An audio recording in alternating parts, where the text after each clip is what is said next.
Quality और consistent performance के लिए सिर्फ सिल्वर पंप्स एंड मोटर्स, नाम याद रखना।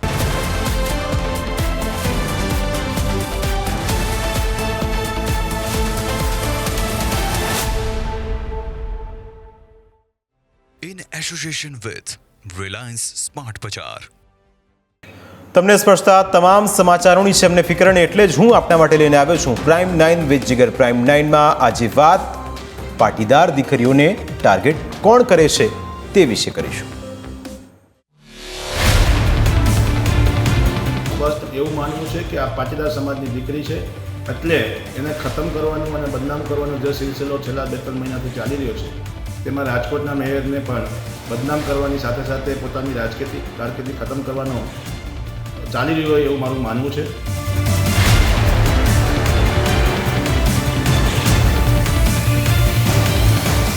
સમાજને એમાં એક ગેરમાર્ગે દોરવામાં આવી રહ્યો છે। મારા મનમાં પણ આવું કંઈક છે નહીં।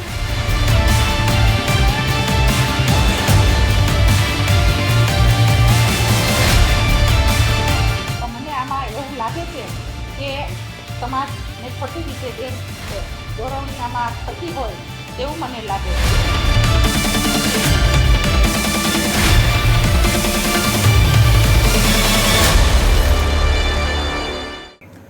છેલ્લા કેટલાય સમયથી પાટીદાર સમાજ ચર્ચાના કેન્દ્ર સ્થાને છે। એ અમરેલીની પાયલ ઘોટીનો મુદ્દો હોય, એ રાજકોટના મેયરશ્રીનો કુંભમેળાનો વિવાદ હોય કે પછી ઉર્વિશા મેંદપરાનો એ ટ્વીટ, એમની એ વાત, એમની એ સ્પીચ। હવે મુદ્દો એ છે કે શા માટે પાટીદાર દીકરીઓ અત્યારે આટલી બધી ચર્ચામાં છે। રાજકોટની જ વાત કરીએ। રાજકોટના મેયરશ્રી કુંભ મેળામાં ગયા હતા અને ત્યાં ડૂબકી લગાવી એનો વાંધો નથી, પણ ત્યારબાદ વિવાદ એવો ઉચકી ગયો કે છેક ટાર્ગેટ સુધી પહોંચી ગયો। દિનેશ બાંભણિયાએ કહ્યું કે પાટીદાર દીકરીઓને કોઈક ટાર્ગેટ કરી રહ્યું છે। પાટીદાર નેતા દિનેશ બાંભણિયાએ ટ્વીટ દ્વારા આક્ષેપ કર્યા મેયર પાટીદાર દીકરી હોવાના કારણે ટાર્ગેટ કરી રહ્યા છે। બાંભણિયા એવું કહ્યું કે મારું કામ ફક્ત ધ્યાન દોરવાનું છે, કામ સમાજનું છે। બાંભણિયા મેયર નયનાબેનને આખા વિવાદમાં જે એ પણ અપીલ કરી કે એમને આખા વિવાદમાં ન લાવો, હું પાટીદાર સહિત સર્વે સમાજની સાથે લઈને ચાલું છું।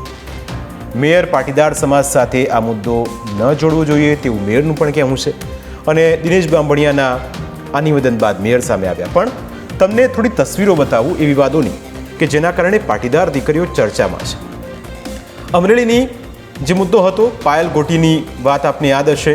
આખા લેટર કાંડ આવ્યો, ત્યારબાદ આખી રાજનીતિ ગરમાઈ ગઈ, કોણે શું કર્યું એ બધી હકીકતો સામે આવી અને મુદ્દો માંડ શાંત પડ્યો હતો।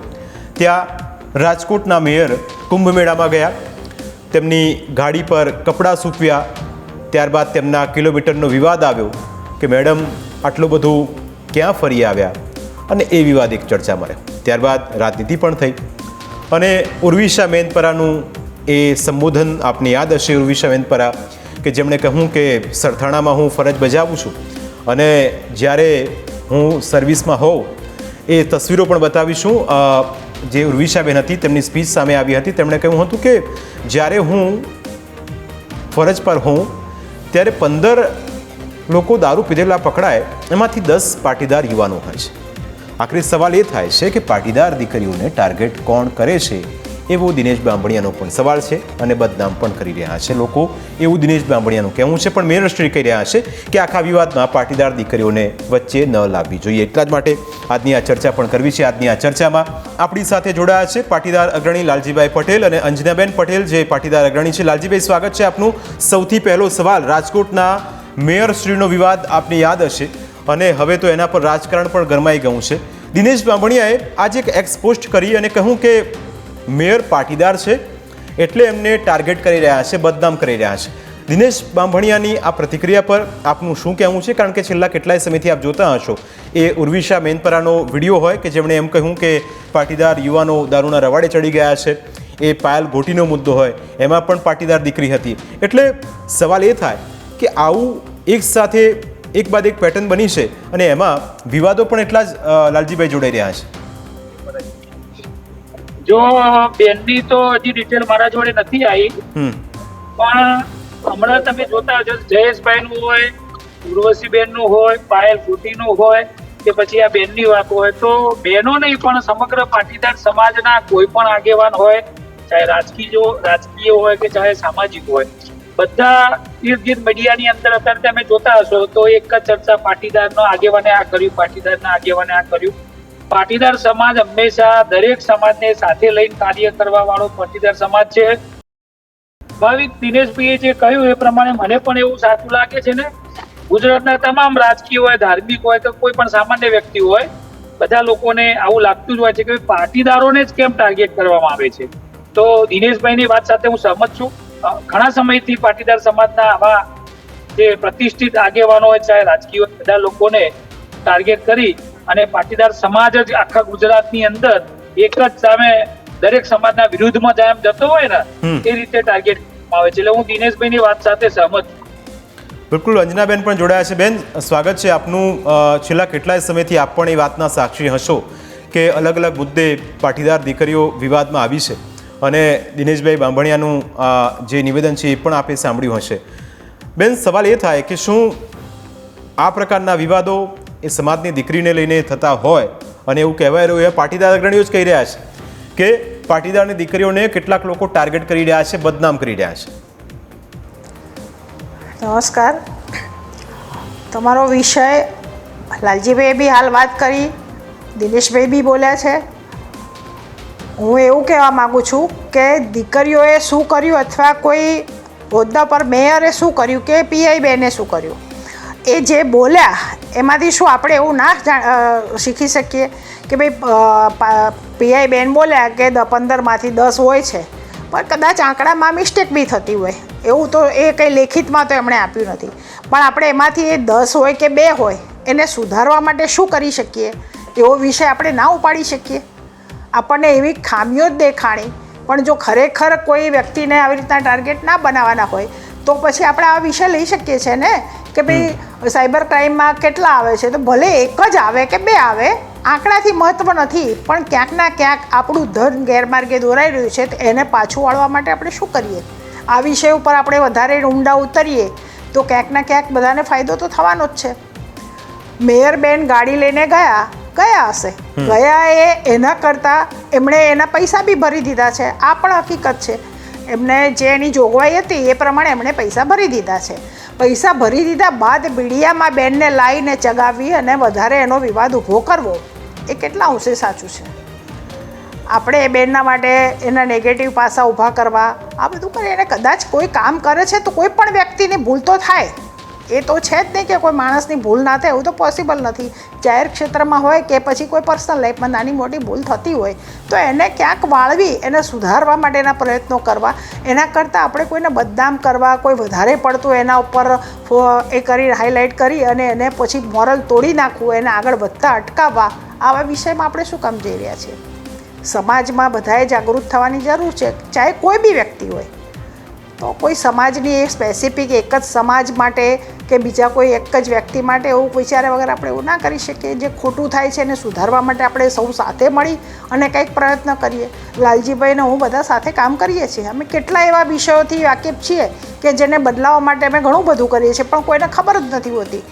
એ અમે જાણતા હોય, હું જાણતી હોય, લાલજીભાઈ જાણતા હોય કે અમારી ટીમ જાણતી હોય, અને કેટલાય લોકોમાં પરિવર્તન આવે છે, પણ એને કોઈ હાઇલાઇટ કરીને સમાજ વચ્ચે ખુલ્લા પાડવાના કે એવો કોઈ વિષય હોતો જ નથી. બિલકુલ બદલાવ લાવવો એ જરૂરી છે. જી અંજનાબેન, એટલે આપે એક સરસ વાત કરી કે બધાની વચ્ચે સમાજને ખુલ્લો પાડવાની કઈ જરૂર છે નહીં. પ્રશ્ન એ જ છે બેન, અને દિનેશ બાંભણિયા પણ એ કહી રહ્યા છે કે સમાજની વચ્ચે દીકરીઓને બદનામ કોણ કરી રહ્યું છે. લાલજીભાઈ, બેને સરસ વાત કરી કે સમાજે સાથે મળીને એક પ્રયત્ન એ પ્રકારનો કરવો જોઈએ કે જેટલી વસ્તુઓ સામે આવી, ચલો હવે ઉર્વિશાબેને કહ્યું કે 15 પકડાય, એમાંથી 10 પાટીદાર દારૂ પીધેલી હાલતમાં પકડાય છે, તો એ દિશામાં સમાજ શું કરી શકે? પાયલ ગોટી જેવો આખો વિવાદ લેટરકાંડનો સામે આવ્યો, આપણે પણ ચર્ચા કરી હતી કે પાટીદારના જેટલા પણ અગ્રણીઓ હતા એ સમયે સામે ન આવ્યા જ્યારે મુદ્દો હતો પાટીદારની દીકરીનો. એટલે સમાજે શું કરવાની જરૂર છે? સલાહ સૂચન તમામ જગ્યાએથી ચોક્કસ મળી રહ્યા છે, પણ અંજનાબેનની વાત સાથે આપ કેટલા સહમત, અને સમાજને શું કરવું જોઈએ? જો પાયલબેન ગોટીની વાત કરીએ તો એમાં સૌ પ્રથમ એસપીજી દ્વારા મેં જ રજૂઆત કરી હતી અને બેનને મદદ મળે એ માટે પાછળથી આખો સમાજના દરેક વર્ગના લોકો સમર્થનમાં આવ્યા હતા. એમ જ્યારે પાટીદાર નહીં પણ ગુજરાતની કોઈ પણ દીકરી ઉપર અત્યાચાર થતો હોય અને આ રીતે સોશિયલ મીડિયાના માધ્યમથી અને પોતાની જે હોદ્દા ઉપર હોય એ હોદ્દાથી અને સામાન્ય વ્યક્તિ પણ જો એના બચાવ માટે જ્યારે લડાઈ માટે નીકળી જાય એ 100% ન્યાય મળવો જોઈએ અને મળતો થઈ જતો હોય છે. એ પાયલબેનનો તમે જોયું હશે. એના પછી ઉર્વશીબેને જે વાત કરી તો એમાં મેં પણ સમર્થન કર્યું કે બેનને જે કહ્યું વાત સાચી છે, કારણ કે બેનને પોતે સમાજમાંથી આવતા હોય અને જ્યારે સમાજના 15માંથી 10 દીકરાઓ જ્યારે આ રીતે દારૂ પીધેની હાલતમાં મળે તો અમે પણ એવું કહીએ છીએ કે એમાં કડકમાં કડક સજા થવી જોઈએ. કાયદો પણ બધા માટે સરખો હોવો જોઈએ, એમાં કોઈ ભેદભાવ ના હોવો જોઈએ. અને કાયદા અને સરકારની વાત કરીએ તો સરકારે જે નિયમો બધા બનાવે છે કે ગુજરાતની અંદર દારૂબંધી છે તો આટલો બધો દારૂ ક્યાંથી આવે છે, તો સામાન્ય વ્યક્તિને સજા કરવામાં આવે અને બીજા ખુલ્લેઆમ બુટલેગરો દારૂ વેચતા હોય, અસામાજિક તત્વો તલવારો લઈને બજારમાં અંદર નીકળતા હોય, ખોફ જમાવતા હોય તો એમના માટે પણ કાયદો કડક હોવો જોઈએ. જે પણ પકડાય, ચાહે રાજકીય નેતા હોય કે સામાન્ય વ્યક્તિ હોય, બધાને સરખો ન્યાય મળવો જોઈએ. એવું ગુજરાતમાં જોવા મળતું નથી, કારણ કે દિવસે ને દિવસે ગુજરાતની કાયદો અને વ્યવસ્થાની સ્થિતિ બગડતી હોય એવું અમને લાગી રહ્યું છે. એમ કોઈ એક જ સમાજને ટાર્ગેટ કરીને તમે ચાલો તો સમાજના લોકોએ જાગૃત થવું જોઈએ અને કોઈ પણ વ્યસનની બાબત હોય તો સમાજે પહેલા પરિવારે જાગૃત થવું પડે, સમાજે જાગૃત થવું પડે અને સરકારે પણ જાગૃત થઈને કડક કાયદો કરો તો ચોક્કસ એ દિશામાં 100% રિઝલ્ટ મળતું હોય છે. કારણ કે બીજા દેશનો તમે કાયદો જુઓ તો કેટલો કડક છે કે તમે ડ્રાઇવિંગ લાયસન્સ ના હોય અને અહીં તમારે ડ્રાઇવિંગ લાયસન્સ ના હોય તો કેટલાય લોકો તમને ગાડી ચલાવતા જોવા મળશે, પણ એ જ વ્યક્તિ જ્યારે અમેરિકા કે કડક દેશમાં બીજા દેશમાં જાય તો આપણે સામેથી કહીએ કે ગાડી ચલાવી લો, લાયસન્સ ના હોય તો કે ના ગાડી ના ચલાવાય, તરત જ અમને અહીં અમેરિકામાંથી કાઢી મૂકે ને મજબૂત દંડ કરવામાં આવે.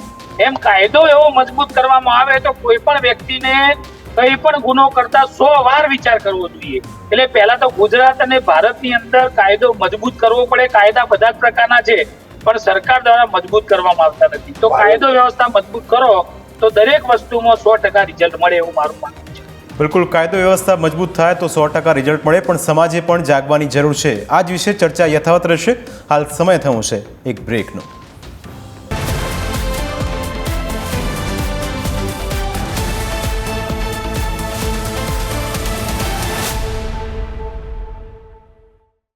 in association with Reliance Smart Bazaar. Break બાદ આપનું સ્વાગત છે. ચર્ચા થઈ રહી છે કે આખરે પાટીદારની દીકરીઓને કોણ કરી રહ્યું છે બદનામ, આવું દિનેશ બાંભણિયાનું કહેવું છે અને એટલા જ માટે આજની આ ચર્ચા પણ આપણે કરી રહ્યા છીએ. અંજનાબેન અને લાલજીભાઈ આપણી સાથે ચર્ચામાં જોડાયેલા છે. બેન, સવાલ એ થાય કે આપણે સમાજની સાથે મળવાની વાત કરી, સમાજ એકજૂટ થાય તો આવી તમામ વસ્તુઓ ન થાય, પણ આપને એવું લાગે છે કે સમાજની અંદર જ ક્યાંક એ પ્રકારના વિવાદો છે જેના કારણે આ પ્રકારના વિવાદો એક બાદ એક સામે આવી રહ્યા છે. જો પાટીદારને દીકરીને બદનામ કરવાની વાત હોત, જો સમાજના મોભીઓ એકસાથે મળ્યા હોત અને એમણે ચર્ચા કરી હોત તો આ વિષય જે ઘરની વાત છે એ બહાર આવી હોત. ચોક્કસ એક વસ્તુ છે, આ સોશિયલ મીડિયા એના કારણે જ વધારે પડતા નેગેટિવ વિષયો બહાર આવે છે.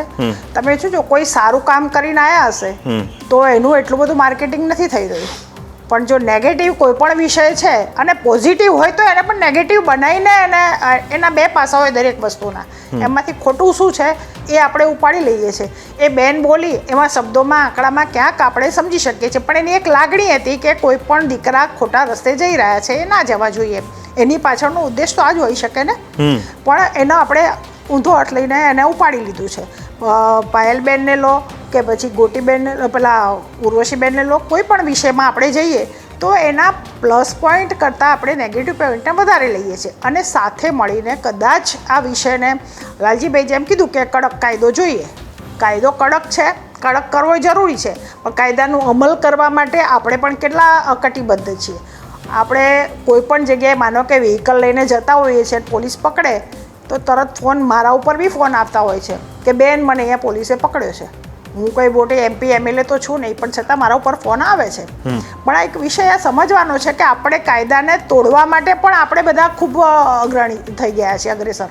એટલે કાયદો મજબૂત નહીં, એનાથી વધારે પાલન થવું જ જોઈએ, આ પરફેક્ટ હોવું જોઈએ, ક્યાંય કોઈની ભલામણ હોવી જ ના જોઈએ. તો જ આ વિષયમાં આપણે આગળ વધી શકીશું. અને આ સોશિયલ મીડિયાના માધ્યમથી જેટલા પણ નેગેટિવ વિષયો છે ને એના ઉપર ક્યાંક ના ક્યાંક સરકારે પણ કંઈક વિચારવાની જરૂર છે કે જેટલું સારું અને પોઝિટિવ સમાજમાં ઉપયોગી થાય એટલું બધું આવે છે, એના કરતાં અમુક વસ્તુ એવી છે કે જે સમાજને ખૂબ જ નુકસાન કરી રહી છે. આના ઉપર શું કરવું અથવા એના ઉપર કોઈ સજા થાય એ વિષય માટે પણ જરૂરી છે કે એવું કોઈ નેગેટિવ વિષયોમાં કોઈ પણ વ્યક્તિ સાથે ફ્રોડ થતું હોય અથવા આવી રીતના કોઈની બદનામી થતી હોય એના ઉપર એક્શન લેવી જોઈએ. તો આવા કાયદા પણ અમલમાં આવે અને આગળ પણ એના ઉપર કંઈક થાય તો ક્યાંક બેન દીકરીઓની બેઇજ્જતી થતી અથવા તો કોઈ ખોટા કામ કરતા થતી રીતે એ બધામાં પણ આપણે અટકાવ લાવી શકીએ છીએ. બિલકુલ લાલજીભાઈ, પ્રશ્ન એ થાય, બેને કાયદાની વાત કરી કે આવું કંઈક કરી શકાય, પણ આપને એવું લાગે છે કે ઘરના જ કોઈક એવા ભેદી છે જે એમને એમાં વધારે રસ છે કે સમાજની આ કોઈ પણ વસ્તુ હોય એ તમે હમણાં થોડા દિવસ પહેલાં આપે પાટીદાર અનામત આંદોલનનો એક મુદ્દો ચર્ચાના કેન્દ્ર સ્થાને હતો. કરસનભાઈ પટેલે પોતાની વાત રજૂ કરી હતી ને વિવાદ ચગી ગયો. ત્યારબાદ નવા વિવાદો જોડાયા, એક બાદ એક નવા વિવાદોની એન્ટ્રી થઈ. એટલે આપને શું લાગે છે, સમાજની અંદર કોઈ એવું વ્યક્તિ છે અથવા તો એવા લોકો છે જેમને એમાં જ રસ છે કે આવા વિવાદો થાય અને એમના રોટલા શેકાતા રહે, એમને આગળ વધતા રહે? આમાં કેવું છે, એકલા પાટીદાર સમાજની આપણે વાત નથી કરતા. દરેક સમાજની અંદર, દરેક પક્ષની અંદર એવા લોકો હોય કે એમને આગળ થવું હોય, મોટા થવું હોય, એટલે જે બીજો વ્યક્તિ એનો સ્પર્ધાત્મક વ્યક્તિ હોય એના વિરુદ્ધમાં એ કાવતરો કરતા હોય, એનું ધ્યાન રાખતા હોય, એનો વિડીયો બનાવતા હોય, વિડીયો આવે એવું કંઈક એનું સામાન્ય ભૂલ થઈ હોય. હવે સોશિયલ મીડિયાની અંદર અત્યારે તો કેવું છે, તમે ગમે તે વસ્તુ મૂકીએ, કોઈ પાબંદી નથી, ગમે તેવું બોલી શકાય, ગમે તે કરી શકાય. એટલે એવા વ્યક્તિઓનું એ પોતાના રાજકીય પાડવા માટે કે સામાજિક રીતે પાડવા માટે એવા જ વ્યક્તિઓ દરેક સમાજમાં હોય કે જે પાડવા માટે આ રીતે સોશિયલ મીડિયાની અંદર કોઈ તો વિડીયો બનાવી દે અથવા એમનો વિડીયો જાહેર કરી દે. અને અત્યારે તો બધા જ લોકો આ મોબાઈલના યુગની અંદર 4-5 કલાક સોશિયલ મીડિયામાં રહેતા જ હોય છે. એ વિડીયો કોઈનામાં આવે ગ્રુપમાં એટલે વાયરલ થઈ જાય. અને આવી બધી ઘટનાઓ દરેક સમાજના આગેવાનો ઉપર બનતી હોય છે.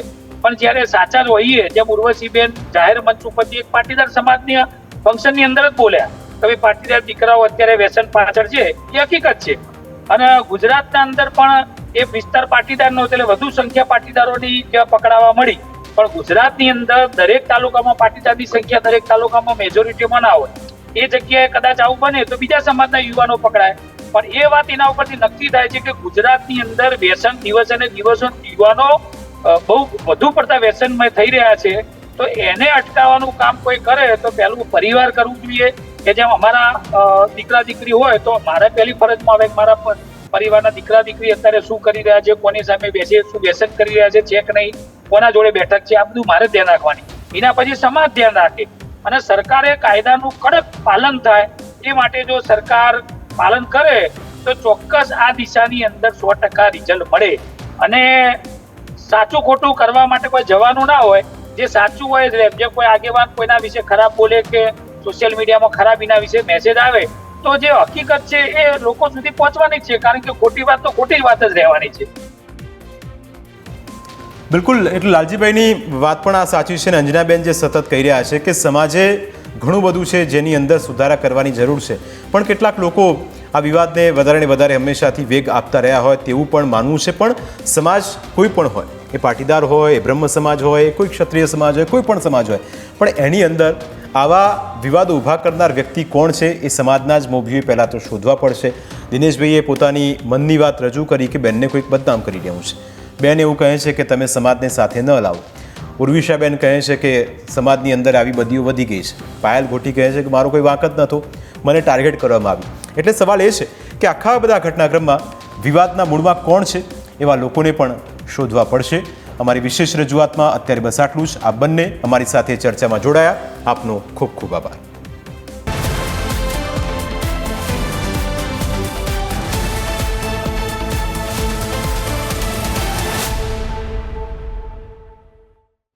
In association with Reliance Smart Bazaar.